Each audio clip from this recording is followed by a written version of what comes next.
Welcome to Sustainability Unplugged, a podcast by Olive Gaia where we cut through the noise on climate and ESG to talk about what really matters for businesses, policymakers, and investors. I'm your host, Jessica Scopacasa, and today we're taking on a theme that's front and center in policy debates right now: carbon lock-in and carbon pricing, what they mean and why you should care. With new policies from the EU's Green Deal to evolving carbon markets and border adjustment mechanisms, the way we account for and price carbon is rapidly shifting. The big question is, how do these changes create risks and opportunities for companies and economies? To unpack this, I'm joined by Pietro Valaguzza, CEO of Kickstart Group, a consultancy at the forefront of climate policy, sustainable finance, and ESG across Europe. Together, we'll dive into why carbon lock-in is more than a technical concept and how pricing carbon will shape the rules of global competition. Pietro, again, a real pleasure having you with us today. Hi, Jessica. Thank you very much for having me today. It's very nice for me to discuss about this topic. So I'm ready. Okay, perfect. So let's get started, Pietro. I would start with the most challenging request. Can you help us understand the two concepts of carbon lock-in and carbon pricing? So how would you put it to someone who has never ever heard of them before? Yeah, I will try to do my best. Just let me give you a little bit of context because we have to keep in mind that we are tackling the climate change and we want to reduce our emission globally with different schemes, with different mandatory schemes and approaches around the world.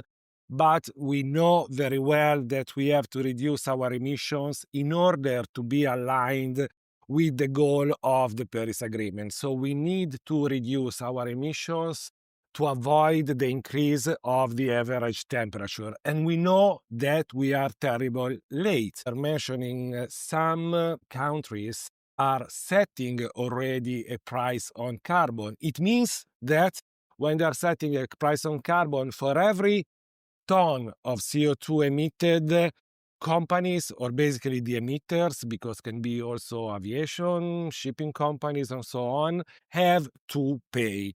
The price of carbon is a very strong signal on how far we are to the Paris Agreement goals and how far we need to decarbonize our sector. The carbon lock-in risk and the internal carbon price are exactly concepts related to this, because there is a risk that we take some investment decisions that lock carbon in our investment, not for a very short time, but for the medium and long term. So the risk related to the carbon lock-in risk, as the same words are trying to explain, is that there is a reason which can be institutional, economical, or technical that we lock somehow some emissions in an investment, in an asset, and then it's very complicated, and now I use a very general word, to get away of this emission or to reduce these emissions. That's why... Sorry. Sorry, Jo. Sorry, just help me understand. So basically what you're saying is that whenever we build, for example, a new power plant or a factory or even a city, we're basically not just deciding for what's today, but we're locking in emissions for potentially decades to come. I mean, we understand probably the implications when it comes to getting closer to the target set by the Paris Agreement, so at country level. Can you help me understand from a business perspective, why should I care about it? Sure. And it's exactly why the carbon lock-in is connected to a carbon price, because if we lock some emissions and eventually, due to a change in law, due to a change or requirement by our stakeholder, we have to pay for these emissions, this investment, this city, these assets will be no more profitable or no more economic viable. And we know that at the core of sustainability, we have also the economical side of our activities. So it's a very risky business, not taking into consideration how many emissions we are locking in any kind of our investment.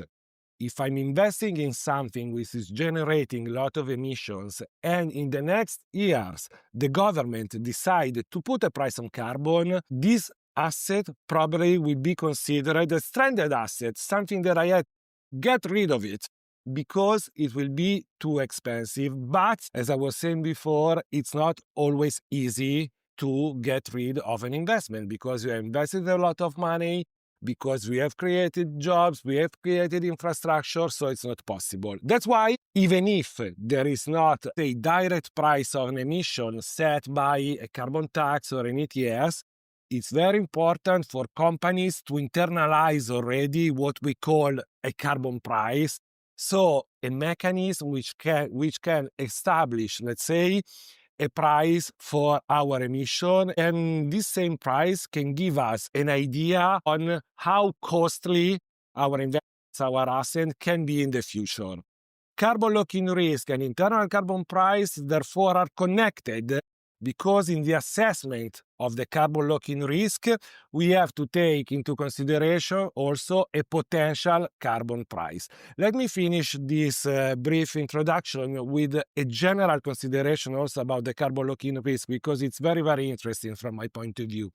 The carbon lock-in risk has specific characteristics and it's not the same in every country for every sectors. I mean, we know that there are some sectors which are high emitting, and of course, they can represent a pathway to the decarbonization. We need to produce steel, and we know that we can reduce up to a point the emission intensity of a steel plant. But on the other side, you mentioned cities, so I was thinking about infrastructure. The same investment in a European country or in another country can generate a different carbon lock-in risk because we need to take into consideration specific elements and specific characteristics of the elements. Companies also operating in different markets, so in different jurisdictions with different contexts, have to evaluate the carbon lock-in risk in a different way. Very, very interesting. To make it more practical, to better understand what is happening on the ground and who is taking action, would you be able maybe to share some best practices that you are seeing or that you've seen so far carried out by businesses or other types of organizations to effectively tackle this carbon lock-in and the subsequent carbon risk that it carries? Is it just about investment planning?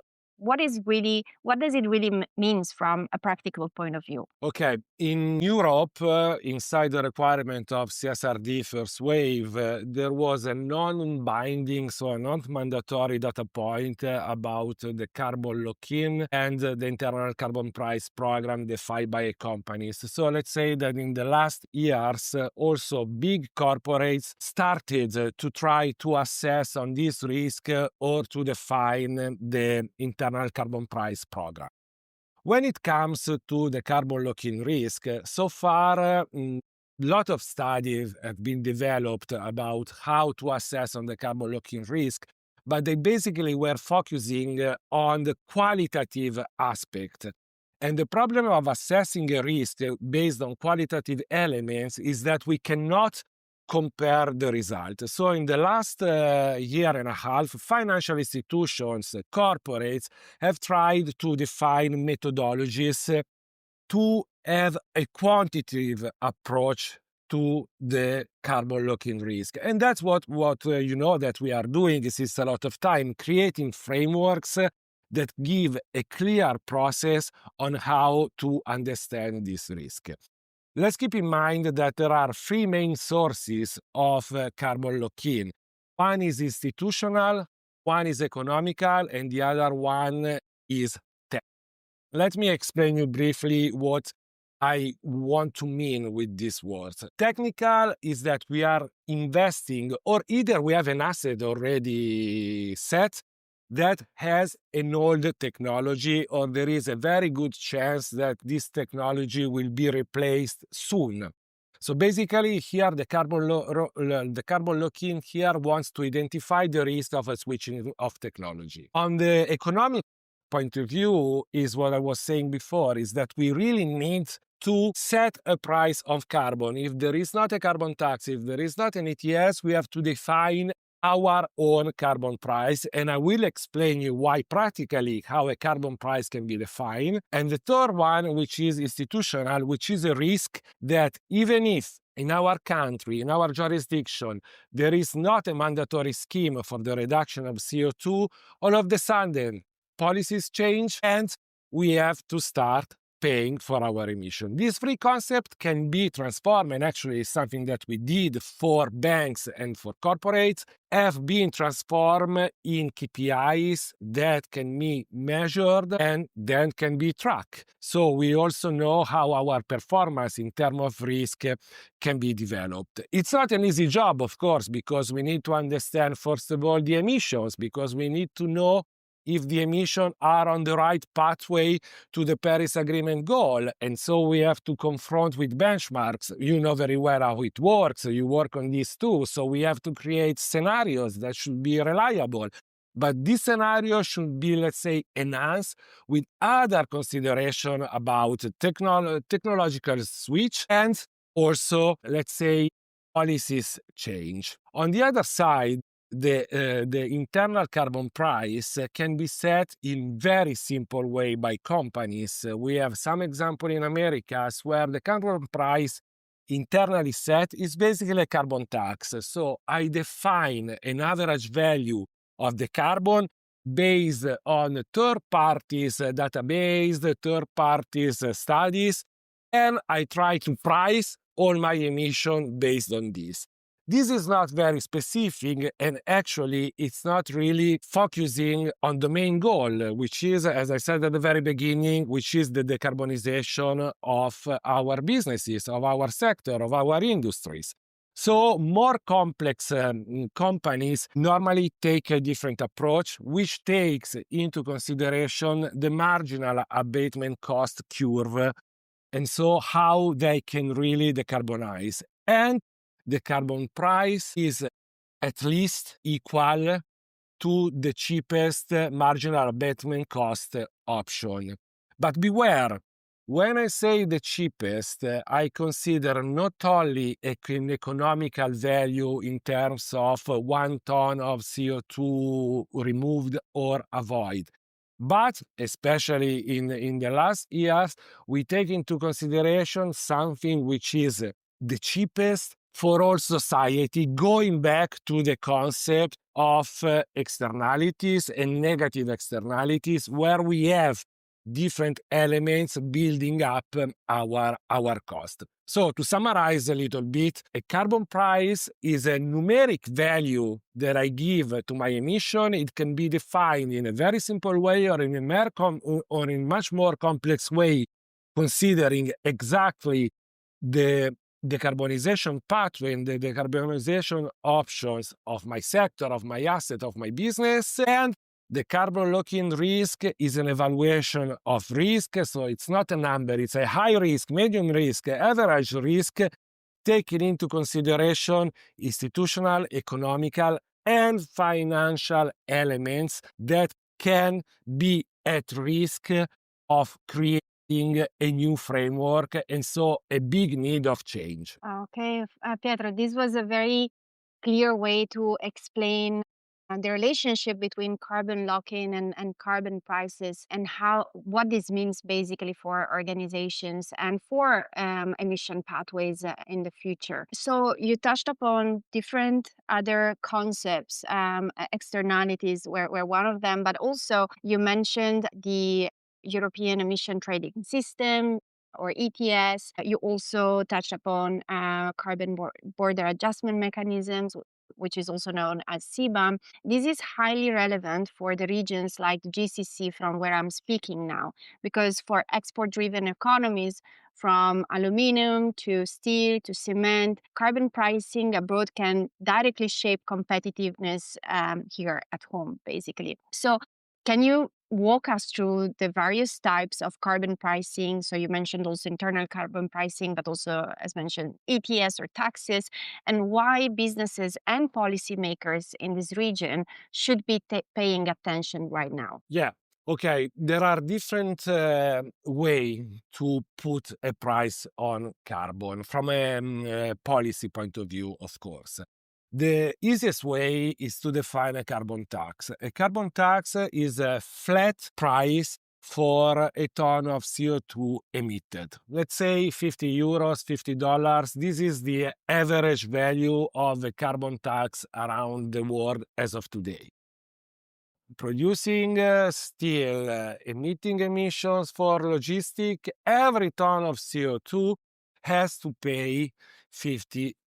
And this doesn't take into consideration instead the marginal cost of my sector, of my production of steel. Emission trading schemes, they create the price of each emissions in a different way because they create a limited supply, which is normally the cap in an emission trading scheme, but they allow companies involved and obliged to this mechanism to eventually trade these emissions or to access a primary market of these emissions, create a totally different dynamics of price, where the price represents the average marginal cost of the CO2. In Europe now, price of a ton of CO2 inside the EU ETS is around 75 euros. Highest price was above 100 euros. Of course, it's a market. Of course, there is volatility. Of course, there are changes. I mean, companies need to buy emission the more they produce. So if there is a crisis if there is a slowing down, let's say, of the production of the demand, also this will affect the price. So these are the, let's say, the mandatory scheme that we can have, a carbon tax or an ETS. When we have an ETS, normally we also have an interest in, let's say, I use a very strange word, protecting a little bit our economy, because the economy is close to us, and this is the case of Europe. Maybe they don't put a price of carbon.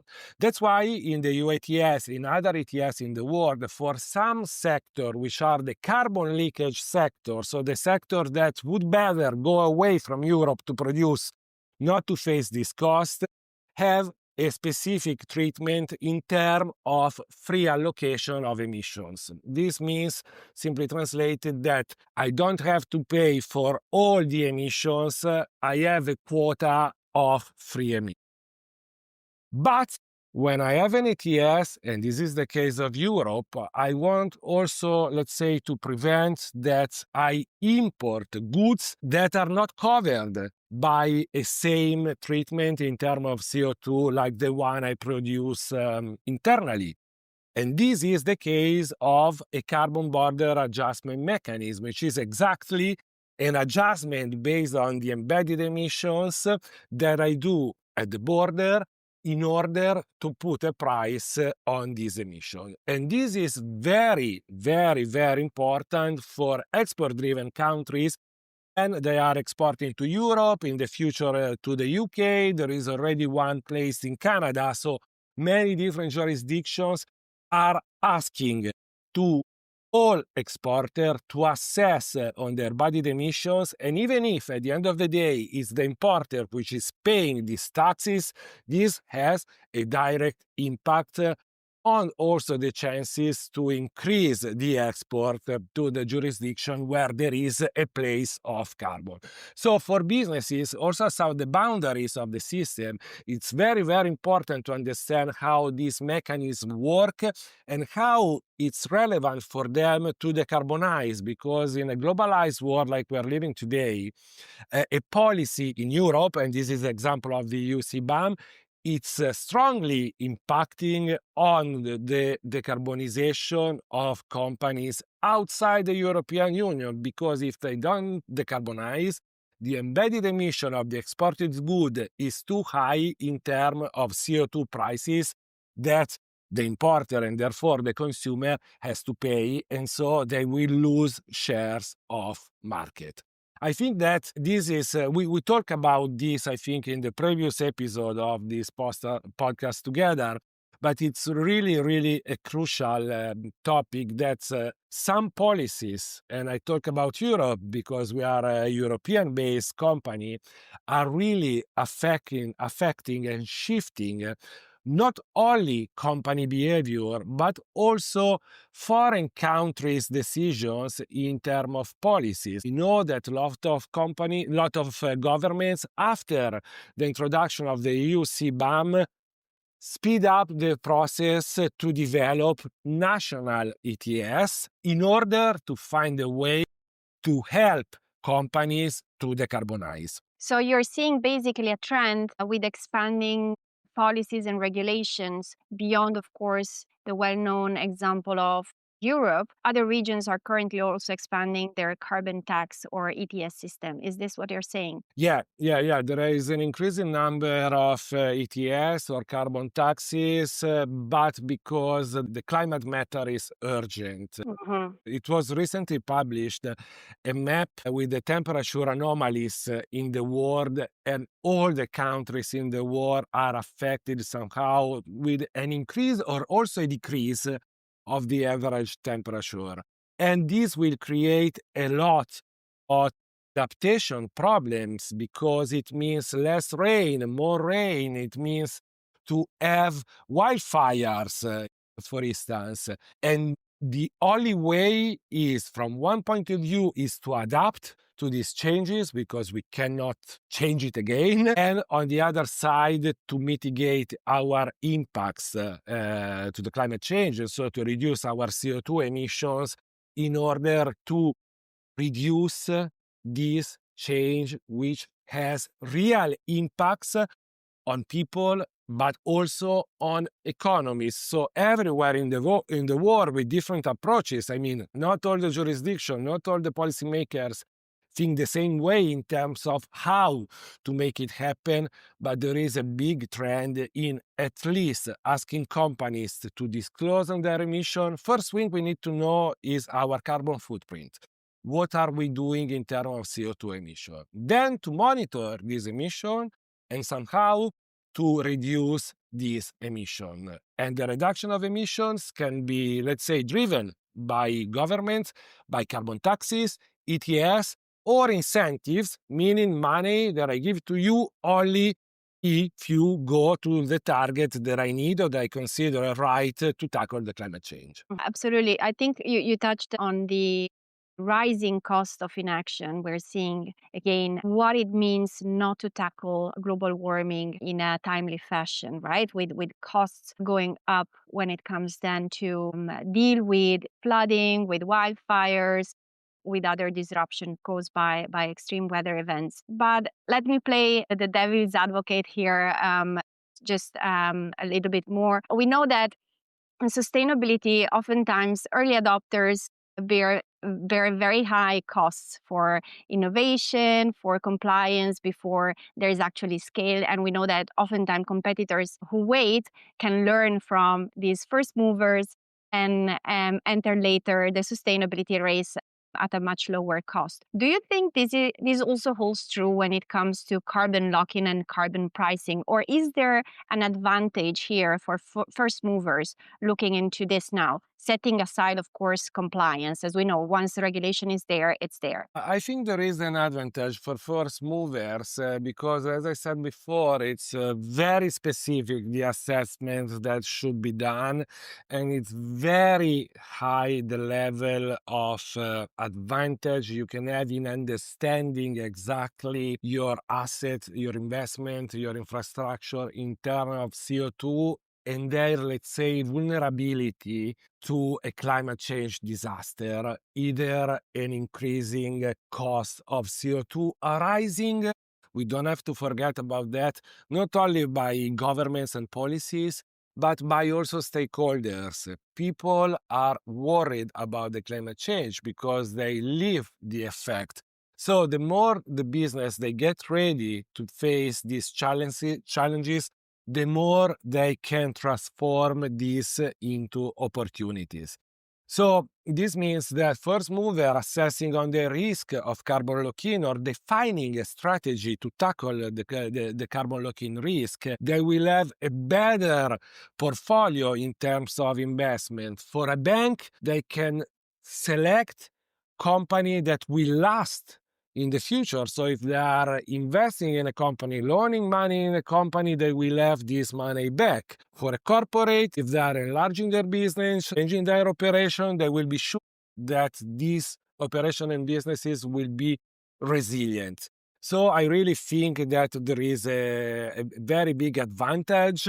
And of course, when it's an internal carbon price, in the more complex organization, you really set aside that money, because we have to keep in mind that the financial impact of climate change or of policies can be huge. But if you manage this risk like an opportunity, because you will have less embedded emission, you will increase your export to Canada, you will have a good chance to make your business profitable and make your business living, let's say, a very good life for many, many years ahead. So it's not really, let's say, there is a big advantage for first mover, I think, in terms of real market share, in terms of stakeholder engagement, in terms of reputation and recognition also. I think the message is very clear. Pietro, thank you. As we wrap up this episode, looking at everything we've discussed today, so from carbon locking, carbon pricing, and also risk management, basically, what would be the most practical actions that companies should adopt right now to stay ahead and be truly resilient? Just a couple of words. I think that the correct flow should be companies should account for their GHG emissions. They should understand their carbon footprint. They should assess on the different scenarios, and doing so, they should use some frameworks or some methodologies to understanding the risk, including the carbon locking risk, and they should develop at least at the very beginning a basic internal carbon price program in order to create all that processes and all that operational setup that they need to face future challenges. So yes, carbon accounting is the really first step, and we know how carbon accounting and scenario development it's important. This is the first step. Every year, let's say, adding a few other tools. You need an arsenal of tools to control all the sustainability and transform the sustainability in an opportunities, and to reduce to the max the risks. 100% subscribe to that. Thank you, Pietro, for helping us unpack these very complex but also very critical topics today. It was a pleasure having you here. Thank you very much, Jessica. I hope I was clear enough for these complex topics. You were to me. I hope you were to our listeners too.